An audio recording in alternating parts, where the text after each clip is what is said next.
Et on parle d'antisémitisme justement avec Yom Tov Khalfon. Il est avec nous ce matin sur Radio J comme chaque mardi. Bonjour Yom Tov. Bonjour Ilana. Merci beaucoup d'être avec nous ce matin sur Radio J. On vient de l'entendre, Georges Bensoussan, qui est assez pessimiste pour l'avenir des Juifs de France. Et il y a cette décision justement qui vous aussi vous inquiète, Yom Tov. C'est ce qui se passe au salon Eurosatory. Israël qui a été exclu de ce salon de l'armement à Villepinte. Vous dites le salon de la honte pour la France. Oui, tout à fait, Ilana. Rappelez-vous, j'étais un des premiers sur cette antenne il y a 2 semaines à parler de cette décision du président Macron et de son ministre des Armées d'exclure l'État d'Israël de ce salon, tandis que d'autres pays, comme la Chine, la Turquie, l'Arabie Saoudite, le Pakistan ou autres, qui sont des modèles, entre guillemets, de démocratie, qui, eux, ont tout à fait le droit de participer à ce salon, alors que Israël, qui a été attaqué, qui se défend, qui est une démocratie attaquée par l'islamisme, n'a pas le droit. Mais ça, c'était il y a 2 semaines, nous en avions parlé. Entre-temps, la situation a empiré puisque c'est le tribunal de Bobigny, cette fois-ci, qui en a rajouté une couche en maintenant, pas seulement interdisant l'État d'Israël en tant qu'État et les sociétés israéliennes en tant que société de participer, mais des Israéliens en réalité, de facto. C'est-à-dire toute personne individuelle qui aurait un lien direct ou indirect avec des sociétés israéliennes, est interdit d'entrer dans ce salon avec ce formulaire qui est aussi un formulaire de la honte, où les gens doivent déclarer n'avoir aucun lien avec une société israélienne pour pouvoir rentrer dans un salon. On aurait presque mis à l'entrée de ce salon interdit aux Israéliens et aux chiens. Voilà où en est Paris en 2024.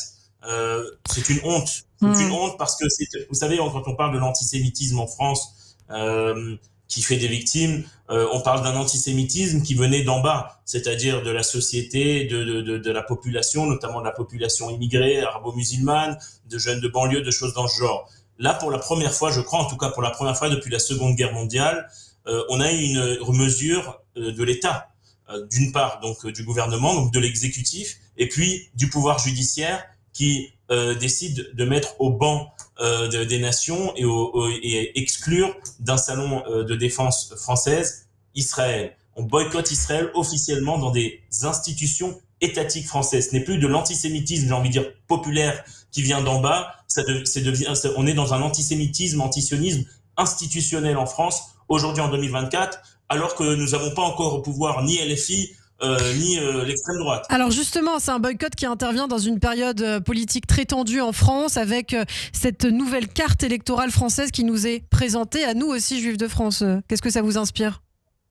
Bien sûr, à l'approche de ces élections, nous savons l'inquiétude des Juifs de France, puisque le choix est tellement limité, puisque nous avons ou les extrêmes ou le parti du président Macron, mais Macron lui-même est à l'origine de ce salon de la honte et de ces mesures. Donc j'ai envie de dire, vers qui les Juifs peuvent-ils se tourner ? Ils ont le choix ou entre les extrêmes ou entre en même temps qui fait aussi de l'antisémitisme et de l'antisionisme institutionnel. Et je crois en réalité que, une fois de plus, ce sont les Juifs qui sont au cœur de ce qui va être une nouvelle, j'ai envie de dire, clarification à l'échelle française. C'était le cas à la fin du 19e siècle avec l'affaire Dreyfus. C'était le cas durant la Seconde Guerre mondiale. Et une fois de plus, ce petit peuple qui représente, je crois, 0,6% de la population française va être au cœur du débat entre ceux qui sont dans le camp de l'antisionisme, de l'antisémitisme, de la haine d'Israël, de la haine du juif, et ceux qui sont dans le camp de la justice, et ils sont pas nombreux, dans le camp des Lumières, dans le camp de la démocratie.